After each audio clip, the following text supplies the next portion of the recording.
بسم اللہ الرحمن الرحیم. بند کر دو.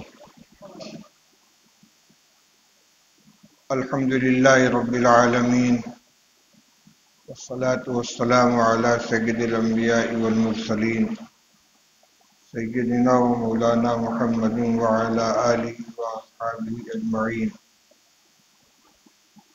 اما بعد، وعن عبد الله بن عمرو بن العاص رضی اللہ تعالی عنہ قال قال رسول الله صلی اللہ علیہ وسلم: خصلتان من كانتا فيه كتبه الله شاكرا صابرا: من نظر في دينه إلى من هو فوقه فاقتدى به، ونظر في دنياه إلى من هو دونه وحمد الله على ما فضله الله عليه كتبه الله شاكرا صابرا. ومن نظر في دينه إلى من هو دونه ونظر في دنياه إلى من هو فوقه فأسف على ما فاته منها لم يكتبه الله شاكرا ولا صابرا، او كما قال رسول اللہ صلی اللہ علیہ وسلم. بزرگان محترم، عزیزوں اور بھائیوں، جو روایت میں نے ابھی آپ کے سامنے پڑھی ہے، اس سے پہلے بھی مختلف مواقع پر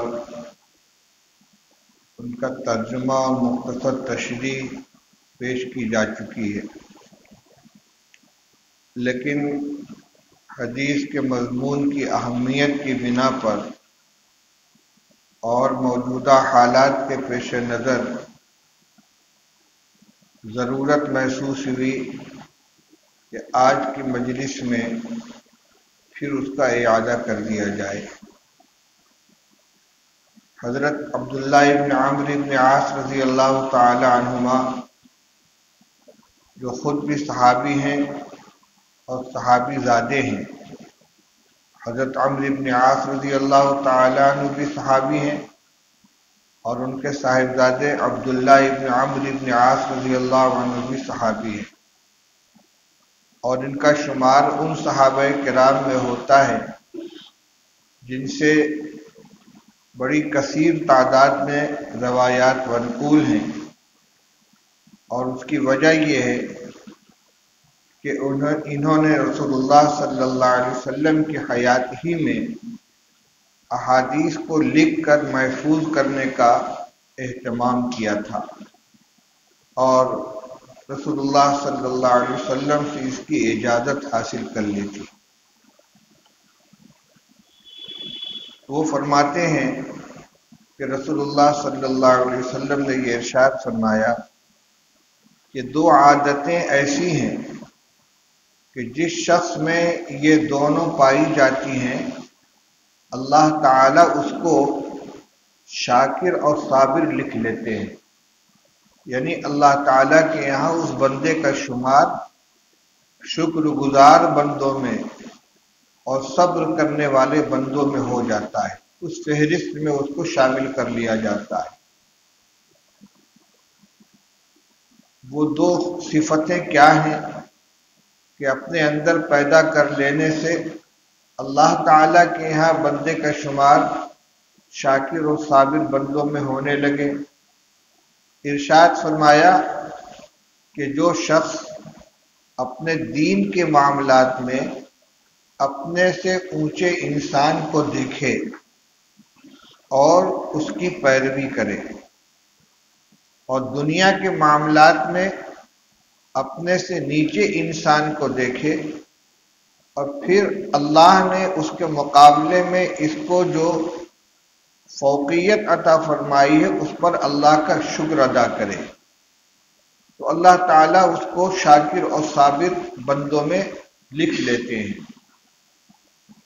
اور اس کے بالمقابل جس کا حال برعکس ہو کہ جو دین کے معاملے میں اپنے سے کم درجے کے انسان کو دیکھے اور دنیا کے معاملے میں اپنے سے اونچے انسان کو دیکھے، اس سے اپنا موازنہ اور مقابلہ کرے، اور پھر جو چیز اس کے پاس نہیں ہے اور اس سے زیادہ خوشحال انسان کے پاس موجود ہے، اس سے محروم ہونے کی بنا پر دل میں تکلیف محسوس کرے، تو اللہ تعالیٰ ایسے بندے کو نہ شاکر لکھتے ہیں نہ صابر، نہ وہ شکر گزار بندوں میں شمار ہوتا ہے نہ صبر کرنے والوں میں۔ روایت کا مضمون واضح ہے، بہت زیادہ تشریح کا محتاج نہیں۔ پہلی بات تو یہ کہ شکر اور صبر یہ دونوں اللہ کے نزدیک انتہائی پسندیدہ صفات ہیں، اور دونوں پر اللہ کے بڑے وعدے ہیں۔ شکر گزار بندے، اللہ کی نعمتوں کی قدر کرنے والے، دل سے، زبان سے اور اپنے عمل سے اس کا شکر ادا کرنے والے اللہ کے بہت محبوب اور مقبول بندے ہیں، اور اس شکر کی صفت پر دنیا میں بھی اللہ تعالیٰ نوازتے ہیں اور آخرت کے اندر بھی بلند درجات عطا فرماتے ہیں۔ دنیا میں نقد فائدہ تو یہ ہوتا ہے کہ اللہ تعالیٰ نے قرآن پاک میں بڑی تاکید کے ساتھ یہ وعدہ فرمایا ہے کہ لئن شکرتم لازیدنکم، اگر تم نعمت کا شکر ادا کرو گے تو ہم ضرور تمہاری نعمت میں اضافہ کریں گے، تم کو اور دیں گے۔ جس نعمت پر بندہ اللہ کا شکر ادا کرے، جتنا ملا ہے اتنے پر شکر ادا کرے کہ اللہ تو نے مجھے یہ نعمت عطا فرمائی، تیرا احسان ہے، میں تیرا شکر گزار ہوں۔ تو اللہ تعالیٰ کا وعدہ ہے کہ میں اور دوں گا، بہت تاکید کے صیغے کے ساتھ، ضرور بھی ضرور اس کو اور دوں گا۔ اور اس کے مقابلے میں فرمایا وَلَئِن كَفَرْتُمْ إِنَّ عَذَابِي لَشَدِيدٌ، اور اگر تم ناشکری کرو گے تو میری سزا بہت سخت ہے۔ آخرت میں ناشکری کی جو سزا ملے گی وہ الگ ہے، لیکن یہاں جو تقابل کیا جا رہا ہے کہ نعمت پر شکر ادا کرنے سے نعمت میں اضافہ، تو اس سے یہ سمجھ میں آتا ہے کہ ناقدری کی دنیا میں یہ سزا ملے گی کہ یا تو نعمت چھین لی جائے گی یا گھٹا دی جائے گی یا اس کی برکت اٹھا لی جائے گی۔ تو یہ شکر کرنے پر اللہ کی طرف سے وعدہ ہے۔ اسی طرح دوسری صفت صبر ہے۔ صبر کے معنی، صبر کے 3 معنی بیان کیے گئے ہیں۔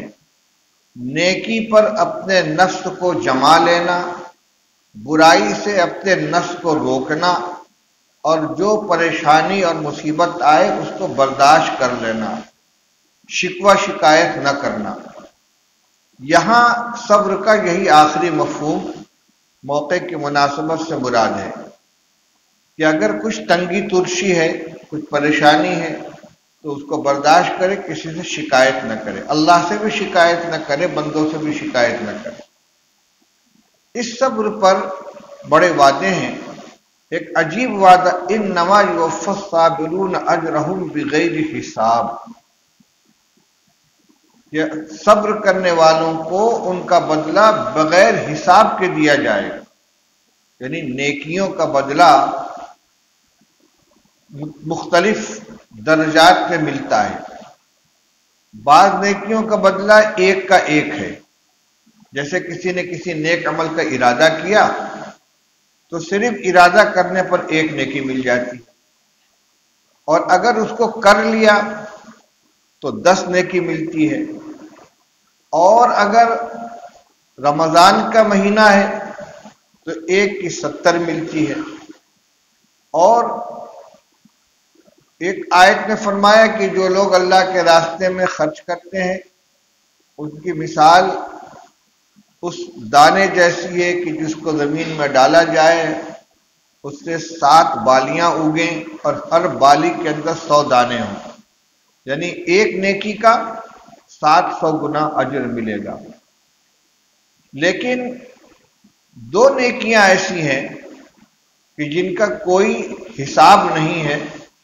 ایک تو روزہ کے بارے میں اللہ تعالیٰ نے فرمایا کہ الصوم لی وانا اجزی بہ، روزہ بندہ خالص میرے لیے رکھتا ہے، اس کا بدلہ میں دوں گا۔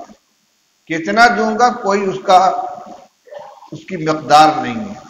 دوسرے صبر کے بارے میں فرمایا کہ انما یوفی الصابرون اجرہم بغیر حساب، بے حساب اجر ملے گا، بے گنتی ملے گا۔ یہ اتنی فضیلت کی چیز، ان اللہ مع الصابرین، اللہ تعالیٰ صبر کرنے والوں کے ساتھ ہیں۔ فاصبر وما صبرک الا باللہ ولا تحزن علیہم ولا تک فی ضیق مما یمکرون ان اللہ مع الذین اتقوا والذین هم محسنون، سورہ نحل کی آخری آیت میں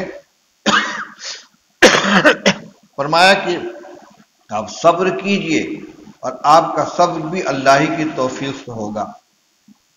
مقصد میرا عرض کرنے کا یہ ہے کہ صبر اور شکر یہ 2 بڑی عظیم صفات ہیں جن کو حاصل کرنے کے لیے مشائخ اور صوفیہ کے یہاں بڑے مجاہدے کرائے جاتے ہیں، تاکہ انسان کے اندر صبر و شکر کی صفت پیدا ہو جائے، شکر گزار بندہ بن جائے، صبر کرنے والا بن جائے۔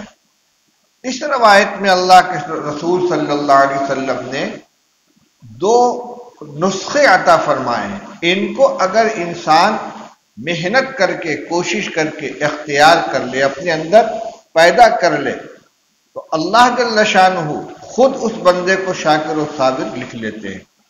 اور وہ دونوں کیا ہیں؟ 2 چیزوں میں اپنے لیے معیار متعین کرنا۔ ایک ہے نیکی کا کام، آخرت والے اعمال جس کو دین کہتے ہیں، اس میں ہمیشہ اپنے لیے معیار اپنے سے اونچے انسان کو بنانا چاہیے۔ نیکی کے ہر عمل میں، چاہے وہ عبادات ہوں، چاہے وہ انفاق فی سبیل اللہ، اللہ کے راستے میں خرچ کرنا ہو، یا وہ صفات حمیدہ جو اللہ کو پسند ہیں، توکل ہے، قناعت ہے، ایثار ہے، تواضع ہے، غریبوں کا تعاون ہے، مختلف چیزیں، جو چیزیں اللہ کو پسند ہیں، جو صفات اللہ کو پسند ہیں، ان صفات کو اختیار کرنا یہ دین ہے۔ تو ہر ایسے عمل میں کہ جس کو دینداری کہا جاتا ہے، اس میں انسان اپنے سے زیادہ دیندار انسان سے ہمیشہ اپنا موازنہ کرے اور کوشش کرے کہ خود کو بھی اس جیسا بنائے۔ اگر اس سے نیچے کی سطح پر ہے تو اس کی سطح تک پہنچنے کی کوشش کرے۔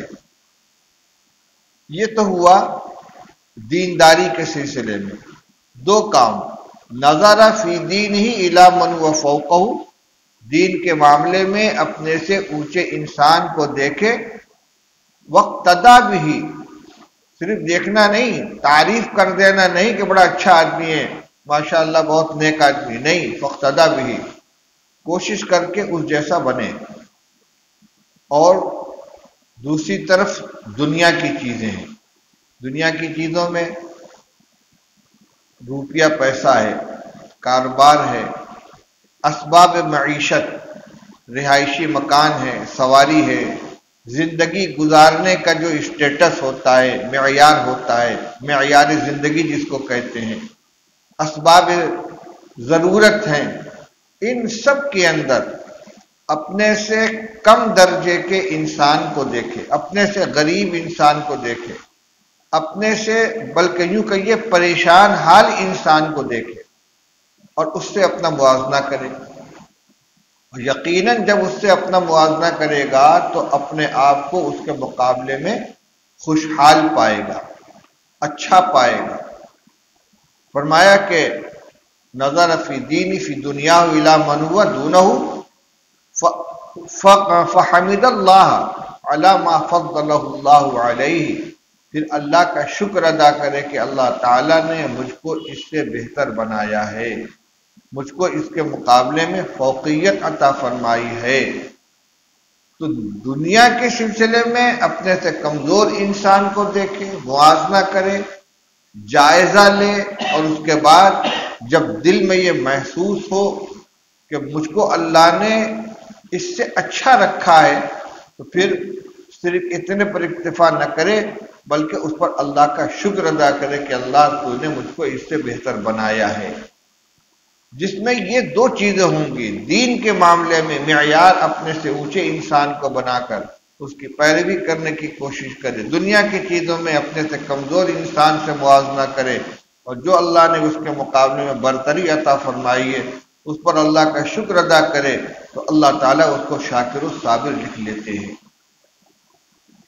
اب اس کے بالمقابل جو معیار الٹ دے اگر کوئی، تو اس کا کیا حشر ہوگا؟ فرمایا کہ جو شخص دین کے سلسلے میں اپنے سے نیچے انسان کو دیکھے اور دنیا کے سلسلے میں اپنے سے اونچے انسان کو دیکھے، پھر جو چیز اس کے پاس نہیں ہے اس پر اس کو تکلیف کا احساس ہو، افسوس ہو کہ مجھے فلاں چیز نہیں ملی اور فلاں کے پاس ہے، تو اللہ تعالیٰ کے یہاں نہ وہ شاکر ہوگا نہ صابر ہوگا، اور جو شاکر نہیں ہوگا وہ ناشکرا ہوگا، اور جو صابر نہیں ہوگا وہ بے صبرہ ہوگا۔ جیسے شکر پسندیدہ صفت ہے، تو ناشکری پر اللہ کا عذاب بھی تو ہے۔ لئن شکرتم لازیدنکم، شکر ادا کرو کہ ہم بڑھائیں گے، ولئن کفرتم ان عذابی لشدید، ناشکری کرو گے تو ہماری سزا بھی بہت سخت ہے۔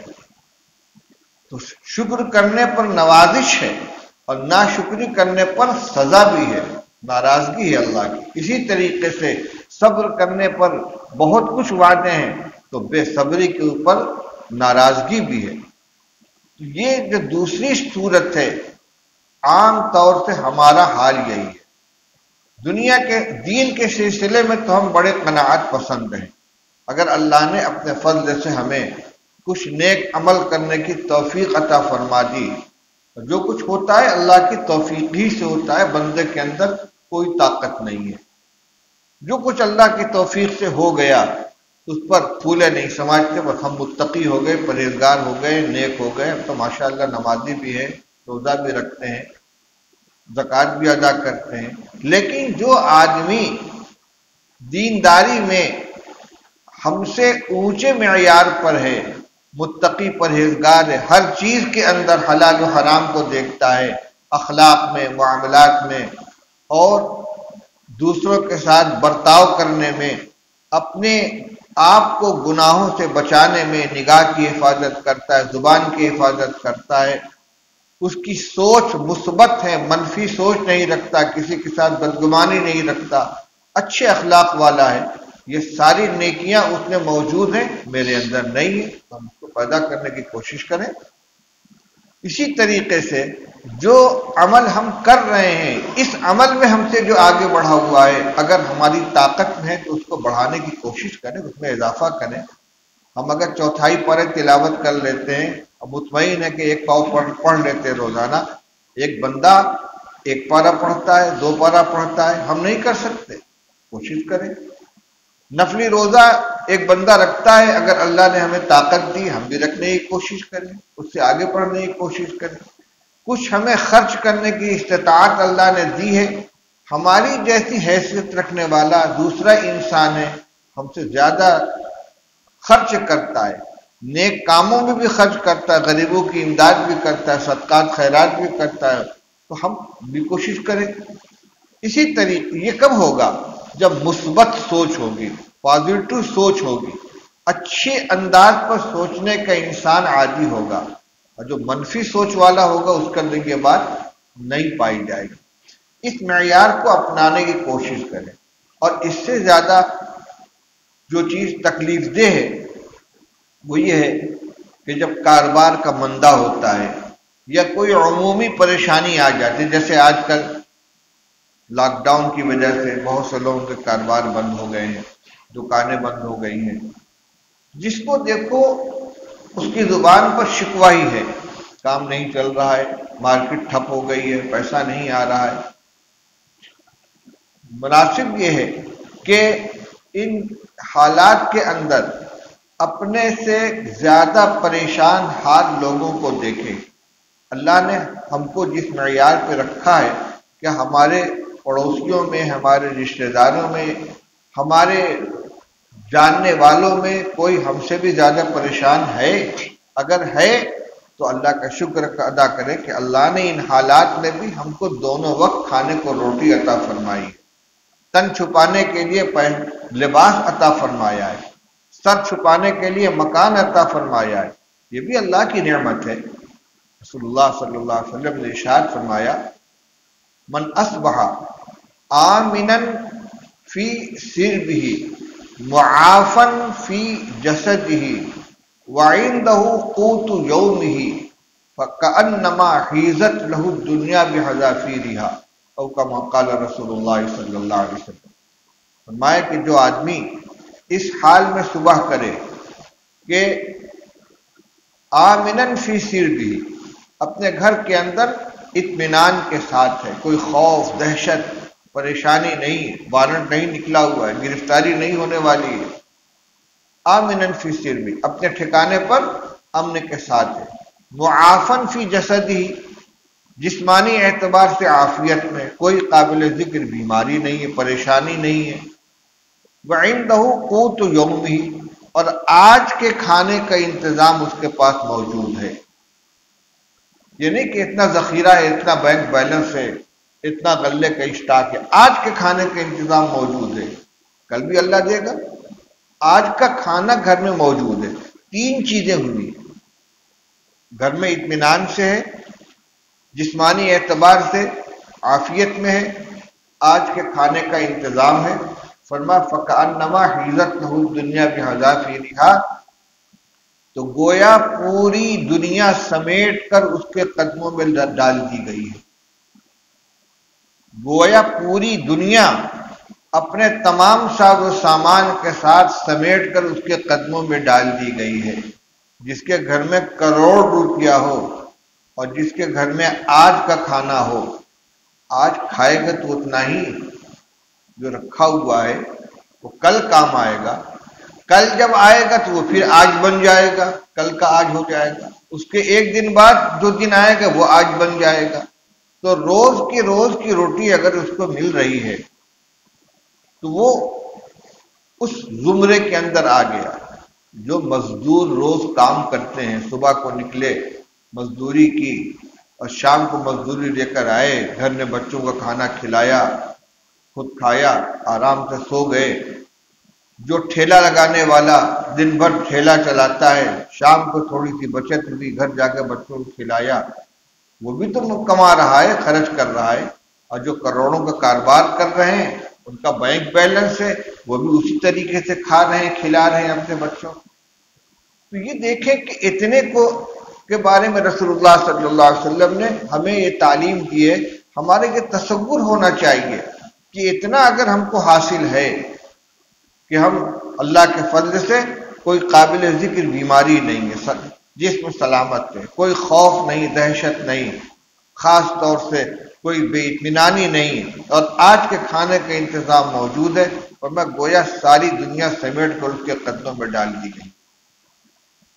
ایک روایت ہے، ایک صحابی کے پاس ایک صاحب اپنی ضرورت کا سوال لے کر آئے، تو انہوں نے فرمایا کہ کیا تمہارے پاس گھر ہے، حل لک بیت تاوی، کیا تمہارے پاس گھر ہے جس میں تم سر چھپاتے ہو؟ کہاں؟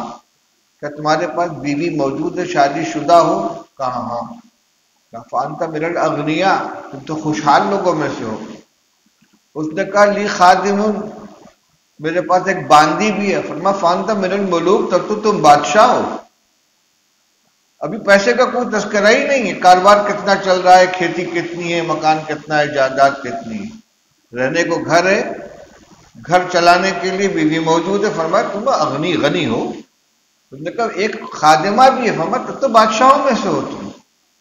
میرے بھائی، ہمارا یہ معیار ہونا چاہیے، صرف تقریر اس لیے نہیں کی جا رہی کہ ہم بیان کر لیں، آپ سن لیں اور سبحان اللہ کہہ کے اٹھ جائیں، نہیں، اب تک یہ معیار بنائیں، ہم اپنی سوچ اسی رخ پہ ڈالیں کہ دین کے معاملے میں ہمیشہ ہماری نگاہ اپنے سے زیادہ دیندار انسانوں پر ہونی چاہیے، ہر چیز میں، عبادات میں، نوافل میں، تسبیحات میں، تلاوت میں، اچھے اخلاق اختیار کرنے میں، پڑوسیوں کے ساتھ حسن سلوک کرنے میں، غریبوں کی مدد کرنے میں، نیک کاموں میں خرچ کرنے میں، جتنی لائن کی نیکیاں ہو سکتی ہیں ہر چیز میں اپنے سے زیادہ دیندار انسان کو دیکھ کر اس کی پیروی کرنے کی کوشش کریں، اور دنیا کی پریشانی جتنی بھی ہو یقیناً ہم سے زیادہ پریشان حال انسان بھی موجود ہوگا، ہم اس پر نظر ڈالیں۔ اسی لیے تو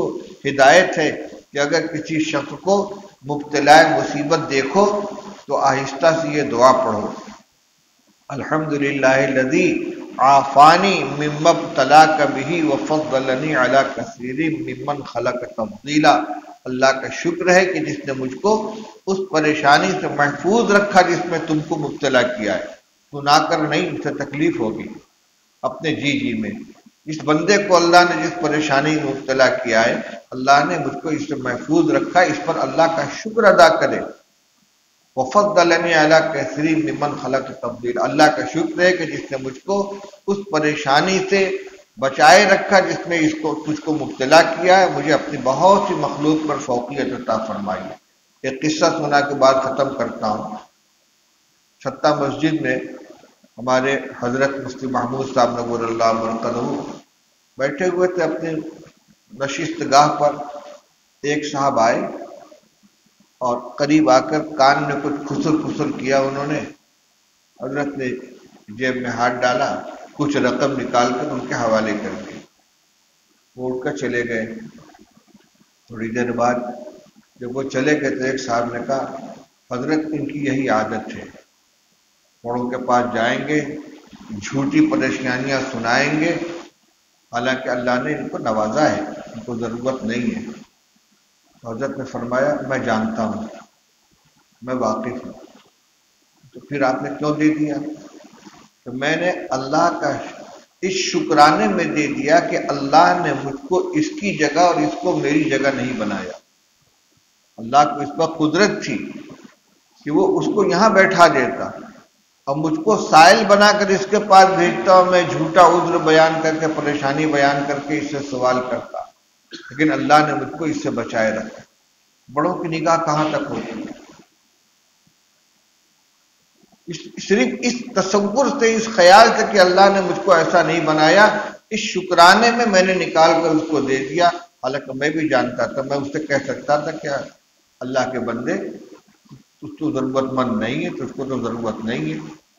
تو ہمیشہ آدمی کو اس پر نظر رکھنی چاہیے کہ جس حال میں بھی ہم ہیں اللہ نے بہتوں سے اچھا ہم کو بنایا ہے، کھانے میں، پینے میں، لباس میں، معیار زندگی میں۔ جس کی نگاہ اپنے سے خوشحال لوگوں پر ہوگی ہمیشہ تکلیف میں رہے گا، ہمیشہ تکلیف میں رہے گا، اس کا مکان کو دیکھے گا۔ ترمذی شریف میں ایک روایت ہے، ایک صاحب کہتے ہیں کہ میں اپنے سے خوشحال دوستوں کے ساتھ رہتا تھا، اس کی سواری دیکھتا تھا کہ میری سواری سے اچھی ہے، اس کا لباس دیکھتا تھا کہ میرے لباس سے اچھا ہے، تو مجھے بڑی تکلیف ہوتی تھی، تو میں نے اپنی صحبت بدل دی، مالداروں سے دوستی کرنے کے بجائے غریبوں کے ساتھ اٹھنے بیٹھنے لگا۔